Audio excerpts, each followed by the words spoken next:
حدیث شریف کې راځي رسول الله صلی الله علیه وسلم فرمایلی کله چې یو مؤمن مسلمان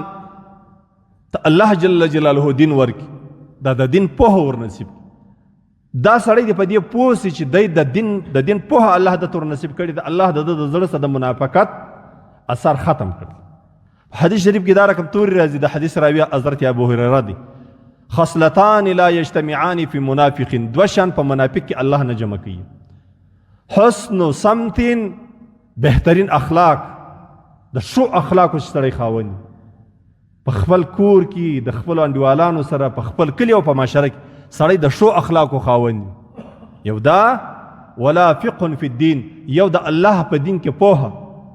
چې د الله په دین سړی پوس د الله دین سړی زده کی او د الله په دین باندې ولد سي دا دو شان په منافق کې الله نه جمع کوي. مقصد دا دی چې د مؤمن صفت دا دی د شو اخلاقو خاوند وي او ورسره به د الله په دین کې معلومات وي د الله دین به هم زده وي اسی به داسې نه شي پړندو لارو باندې روان وي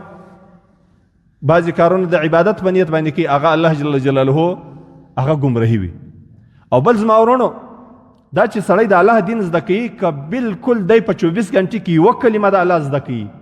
د الله د دین زده کوي یو آیت کریمه دی د قرآن زده کوي یو وړوکی صورت دی د قرآن عظیم شان زده کوي د دې سړي مقام و مرتبه د هغه سړي ده چې هغه مجاهد فی سبیل الله وي. یو سړی جهاد ته تللی دی خپل کور یې پرېښی دی کاروبار یې پرېښی دی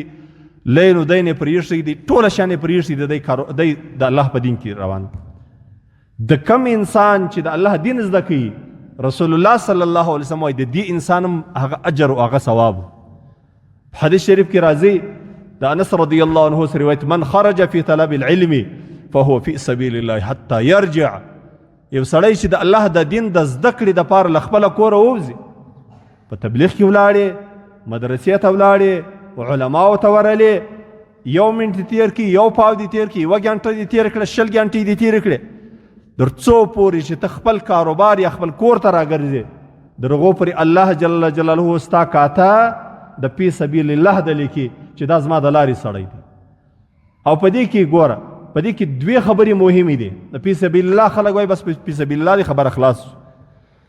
دې کې دوې خبرې مهمې خبرې دي. یوه خبره دا ده چې ستا د اجر او د ثواب کاته شروع ده. مثال یې داسې دی لکه سړی چې پر نفلو باندې ولاړ وي یا په فرض لمانځه باندې ولاړ وي یا د قرآن تلاوت کوي یا بل ذکر کوي نو الله جل جلاله مسلسل دته اجر ورکوي تر څو پورې دی دا ذکر کوي.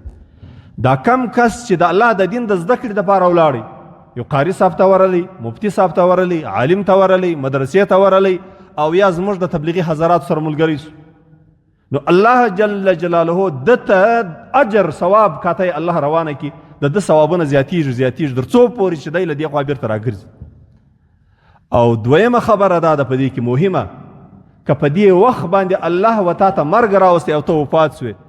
ستا درجه د شهید ده ته حکمي شهید یې الله جل جلاله تا ته درجه د شهادت درکوي مرګ دې د شهادت دی څو ګټې دې وکړې دین دې هم زده کوي د ثوابو کاته دې هم روانه سول او مرګ خو نه دی معلوم چې سړی به څه وخمري دلته ستا په طبیعت کې ستا په علم کې ستا په دماغ کې دا دي چې زه به هره ورځ د الله دین زده کوم لږ یا ډېر رسمي طالب نه یم په مدرسه کې داخله نه لرم البته دا زما عزم دی چې زه به د خدای قرآن یو آیات یو چاته تیروم دا به زه سم زده کوم دا د قرآن عظیم شان په معنا باندې په یو آیات په معنا باندې به زه ځان خبروم بس ته پاره نه سم یادولی نه سم زده کولی یو آیات خو ماته یو عالم یو مفتی یو قاري ماته ښیي او یا نورې ضروري مسائل د الله د دین ده لکه مثلا اوس د غسل مسلې دي د ایمان او د عقیدې مسلې دي د انسان د حج مسلې دي د انسان د طلاق مسلې دي دا به زه زده کوم یو مسله دي زده کوم پروا نه لري زه د ورځې 10 منټه وخت ورکولی د الله رسول صلی الله علیه وسلم وایي در څو پورې چې دی دا پرېږدي دی په فی سبیل الله په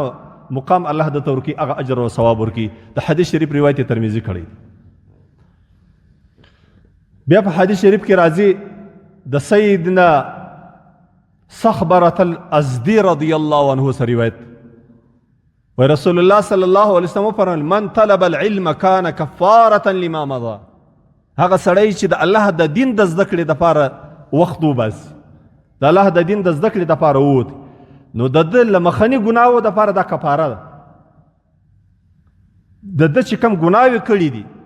د ګناو کفاره یې د الله د دین زده کړه ده. د الله د دین د زده کړې اراده وکړه الله به د مخکني ټولې ګناوې در معاف. بیا د حدیث شریف روایت ترمذي کړی دی.